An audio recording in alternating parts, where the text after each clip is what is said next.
Atrofimizdagi oddiy narsalar orasida shunday g'alati va qiziq holatlar borki, ba'zida real hayotning o'zi internetdagi memlardan ham qiziqroq ko'rinadi. Mana shunday noodatiy holatlardan 16tasi. 1. Talaba qizning oppoq terisi yonida akasining quyoshda qorayib ketgan terisi juda keskin farq qilib ko'ringan. 2. Do'konda esa oddiy sovun emas, ulkan sovun bo'laklari sotilgan va xaridorlar uni o'zlari kesib olishi kerak bo'lgan. Bir sevishgan juftlikning qo'lidagi hollar deyarli bir joyda joylashgani ko'pchilikni hayratga solgan. 4. Yana bir noodatiy topilma ichiga oldindan tish pastasi joylangan bir martalik tish cho'tkasi bo'lgan. 5. Tabiatning genetik san'ati esa bir oiladagi bolalarda yaqqol ko'ringan. Ularning ko'z rangi jigar rangdan ko'kkacha bosqichma-bosqich o'tib borgan. 6. Uy jihozlari orasida esa odamlarni hayratga solgan narsa ko'krakkacha keladigan baland kravat bo'lgan. 7. Inson tanasi ham ba'zida g'alati ishlaydi. Tirsakda shunday joy topilganki, sovuq bo'lsa ham u yerda g'oz terisi chiqmagan. 8. Tarixiy topilmalar orasida esa hatto Titanikdan qolgan haqiqiy yog'och shezlong ham bor. 9. Ba'zi holatlar qiziq bo'lish bilan birga biroz qo'rqinchli ham. Masalan, kana chaqqan odamning bo'ynida qizil izlar limfa yo'llari bo'ylab tarqalgan.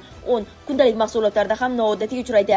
Bir xantalning yaroqlilik sarasi to'g'ridan-to'g'ri uning ustiga bosib qo'yilgan. 11. Yana bir topilmada esa to'p ustiga ochiqchasiga bolalar mehnatsiz ishlab chiqarilgan deb qo'yilgan. 12. 2 yil saqlanib qolgan shokolad esa ustida shakar qoriga o'xshagan oq qatlam hosil qilib butunlay boshqa ko'rinishga kirgan. 13. Tabiat esa mevalarda ham eksperiment qilib ko'rgandek bir tarvuz shunchaki yassa bo'lib qolgan ekanki, u oddiy mevadan ko'ra bosilib qolgan to'pga ko'proq o'xshaydi. Yana bir topilma esa hajmi bilan hayratda solgan tirnoqdek keladigan mikropichoq. Inson tanasidagi yana bir noodatiy holat uzoq vaqt deyarli qimirlamagan barmoqning mutlaqo ajinsiz bo'lib qolishi bo'lgan. 16. Va nihoyat tabiatning eng chiroyli hazillaridan biri bu Etna vulqonidan chiqqan mukammal tutun halqasi bo'lgan. Qisqa qilib aytganda, ba'zida tabiat shunchaki yashab turmaydi. U odamlarni hayratda qoldirishni ham yaxshi biladi.